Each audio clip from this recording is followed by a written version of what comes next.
शेवटी ते म्हणतात ना की वेळ आल्यावर कोणीही कोणाचं नाही, स्वतःची बायको सुद्धा आपली नाही. तीच परिस्थिती आता त्या बाबासोबत झालेली आहेत. कारण की बाबाच्या बायकोनी सुद्धा पलटी मारली असून त्याच्या बाबांनी जे पाप केलं, बाबांनी जी कामं केलीत, त्यामध्ये आमचा कोणताही संबंध नाही असा त्याच्या पत्नीचा जबाब आहेत. अहो, नुसता जबाब नाही तर त्याच्या पत्नीनं असं काही पोलिसांसमोर दाखवलं, असं काही मांडलं की सगळेजण ते बघून धक्का झालेत. होय, या क्षणाची संपूर्ण महाराष्ट्राला धडकी भरवणारी सर्वात मोठी आणि महत्त्वाची बातमी येत आहे. अखेर त्या आमदाराच्या, ती व्यक्तीचा तो व्हिडिओ सापडलाच. त्या बाबाची वेगवेगळे कारणाने, वेगवेगळे घोटाळे, वेगवेगळी कामे, इतका सगळा असताना बाबाच्या संपर्कात असलेली मोठी लोक आणि त्यांची ती सगळी ऑफिसमधली कामे. परंतु खूप दिवसापासून एक चर्चा केली जात होती की बाबाकडे कोण आमदार आलेला होता आणि आमदारांसोबत कोण आलेलं होतं, त्याच्यासोबत बाबाचा संबंध होता. ते सगळं आता या बाबाच्या बायकोने बाहेर काढलेलं असून ते आपण तुम्हाला याच व्हिडिओ डायरेक्ट स्पष्टपणे पुढे दाखवणार. फक्त तुम्हाला एक काम करायचं आहे, हा व्हिडिओ पूर्ण शेवटच्या मिनिटापर्यंत बघत रहा. अजिबात कुठेही अर्धवट व्हिडिओ सोडायचा नाही. कारण की व्हिडिओच्या शेवटी बाबाची बायको काय काय म्हणाली, बाबाच्या बायकोकडे काय काय सापडलं, कोणत्या व्हिडिओ क्लिप सापडल्या आणि बाबाच्या बायकोने आणखी काय गुप्त गोष्टी बाहेर काढल्या, आपल्या नवऱ्याबद्दल बाबाच्या बायकोला काय गुप्त माहीत होतं, ती सगळं तिने उघड सांगितलेलं आहे. आणि आपण तुम्हाला याच व्हिडिओच्या शेवटी ते सगळं डायरेक्ट दाखवणार. त्यामुळे व्हिडिओ हा पूर्ण शेवटपर्यंत बघत चला. आणि या मोठ्या आणि महत्त्वाच्या बातमीसाठी आत्ताच व्हिडिओला एक लाईक झावाच पाहिजे. लगेच लाईक करा. तुम्ही लहान असताना एक गोष्ट तुम्ही ऐकली असेल की एका जंगलामध्ये एक दरोडेखोर राहत असे. तो त्या जंगलामध्ये येणाऱ्या जाणाऱ्या प्रवाशांची, लोकांची हत्या करायचा आणि त्यांच्याजवळ असलेली पैसे, दागिने, मौल्यवान वस्तू लुटून घरी घेऊन जायचा आणि आपल्या बायकाला मुलाला द्यायचा. एक दिवस त्याला एक महात्मा भेटला. तो महात्म्याला मारणार. त्यापूर्वी महात्मा त्याला म्हणाला की माझी एक अट आहे, जर तू ती पूर्ण केलीत तर तू मला 100% मारू शकतोस. आणि ती अट अशी होती की तो महात्मा म्हणाला की तुझी ही लोकांची हत्या करतो, सोनं लुटतो, लोकांना त्रास देतो, या पापामध्ये कोण कोण सहभागी आहेत हे तू तुझ्या घरी जाऊन पत्नीला, मुलाला विचार. त्यावेळी तो दरोडेखोर घरी जातो आणि आपल्या पत्नीला, मुलाला जवळ बोलवतो आणि म्हणतो की मी हे जे लुटून आणतोय रोज तुमच्यासाठी, तुमची जी ही आयुप मजा चालू आहेत, त्या पापामध्ये कोण कोण सहभागी आहेत. त्यावर तिची पत्नी म्हणते की तुम्ही जे पैसे आणतात, सोनं, नाणं, धन आणतात, ते आणून तुम्ही आमचे पालनपोषण करतात, ती तुमची जबाबदारी आहेत. आमचं संगोपन करणं ते तुमचं कर्तव्य आहेत. त्यामध्ये आमचा कोणताही संबंध नाही असं बोलतो. त्यावेळी त्याला समजतं की हे जे पण मी काही करतो त्यामध्ये फक्त मीच भागीदार आहेत, बाकीचे फक्त उपभोग घेतात. यावरून हेच सांगीन जातं की बायको, मुलं हे फक्त माणसाचं कर्तव्य असतं. माणसाने जे पण माणूस त्याच्यासाठी करतो ते कर्तव्य आहेत. तो माणूस कोणत्या मार्गाने पैसे आणतो, काय करतो, त्यामध्ये मुलांचा, बायकाचा सहभाग नसतो. ते फक्त उपभोग घेतात. आणि तीच गंमत आता या बाबासोबत झाली आहे. बाबांनी इतकी पैसा कमवला, इतकं लोकांना लुटून सर्व काही जमा केलं. आणि एक वेळा अशी आलीत की जेव्हा सगळं काही बाहेर पडलं, त्यावेळी मात्र तिच्या मुलांनी आणि बाबाच्या बायकोने हात वर केले. म्हणाली की यामध्ये आमचा कोणताही संबंध नाही. माझा नवरा म्हणजे बाबा खूप पापी आहेत.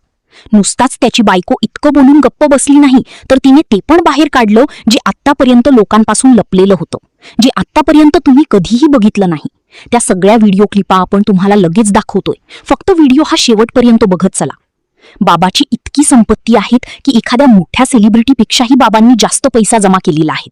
आणि शेवटी बाबाचा पापाचा घडा भरला आणि सगळं बाहेर पडलं. वेगवेगळ्या ठिकाणी आता वेगवेगळ्या भोंदूबाबांच्या बातम्या येतात. कोण कुठे लुटतो, कोण कुठे काय आणतो, कोण काय करतो, कोणी कोणासोबत काय केलं, या सगळ्या गोष्टी आता बाहेर पडत आहे. देवाच्या नावाखाली वेगवेगळी कामे करायची, लोकांना फसवायचं, त्यांना घाबरून द्यायचं, काही पण सांगायचं आणि मग त्यांच्याकडून पैसे काढायचे. हे काम ही बाबा लोक करायचे. तसंच या बाबाने तर अनेक वेगवेगळ्या व्यक्तींसोबत ऑफिसमध्ये ती कामं केलीत जे संपूर्ण महाराष्ट्रभर चर्चेचा विषय ठरली. त्याचे व्हिडिओ व्हायरल झाले, त्याचे अनेक गुप्त गोष्टी बाहेर पडल्या, ज्यामुळे त्यांनी कुठे घोटाळे केले, कुठे आर्थिक लूट केली, कोणाला काय बोलले आणि कोणासोबत काय केलं, ते सगळं हळूहळू बाहेर पडलं. त्याच्यानंतर बाबा आता स्वतःचीच भविष्यवाणी करतो, माझा मृत्यू जेलमध्येच होणार. कोणाबद्दलही काहीही सांगतो.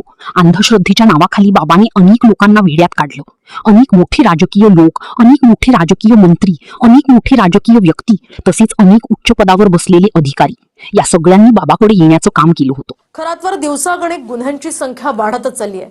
पण आता भोंदू खरातच्या संपर्कात आमदाराची पत्नी आल्याचं कळत आहे. त्यामुळे राजकीय वर्तुळामध्ये सुद्धा खळबळ माजली आहे. पाहूयात. भोंदू खरातच्या विरोधात आत्तापर्यंत गुन्ह्यांची संख्या 8 वर पोहोचली आहे. पण आणखी एक धक्कादायक बाब म्हणजे भोंदू खरातच्या जाळ्यात आमदाराची पत्नीही आल्याची माहिती आहे. भोंदू खरातच्या विशेष भक्त परिवारात एका आमदाराच्या पत्नीचाही समावेश असल्याचं बोललं जात आहे. क्राईम ब्रांच आणि SITच्या तपासातनं खरातचं जाळं राजकारण, प्रशासन आणि उच्चभ्रू कुटुंबापर्यंत पसरलंय. अंधश्रद्धा, लैंगिक शोषण आणि आर्थिक फसवणुकीच्या प्रकरणांमध्ये खरातची चौकशी सुरू झालेली आहे. संबंधित आमदार पत्नीकडनं अद्याप तक्रार दाखल झालेली नसून तपास यंत्रणांचं याकडे लक्ष आहे. एक दिवसाआधीच अधिवेशनात आमदार जितेंद्र आव्हाडांनीही 38 आमदारांनी खरातकडे जाऊन करंगळ्या कापल्याचं म्हटलंय. आपण काळ्या जादूला इतकी मान्यता द्यायला लागलो की राजकारणात काळ्या जादूनी काहीही होऊ शकतं असं समस्त आमदारांना वाटायला लागलं.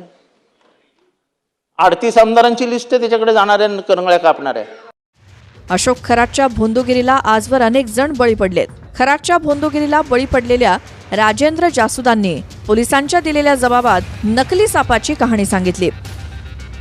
अशोक खरात भक्तांना अवतार पूजा आणि नागदेवतेचं दर्शन घडवण्याच्या बहाण्यानं ईशानेश्वर मंदिराच्या पाठीमागे घेऊन जायचा.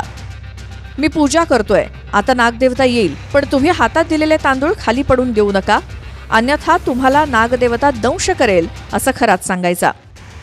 खरातकडनं नागदेवता दंश करेल अशी भीती घातल्यामुळे लोक घाबरून हातातले तांदूळ सांभाळून एकाच ठिकाणी उभे राहायचे. काहीतरी मंत्र पुटपुटल्यासारखं करून खरात रिमोटवरती चालणाऱ्या नकली सापाला आणायचा.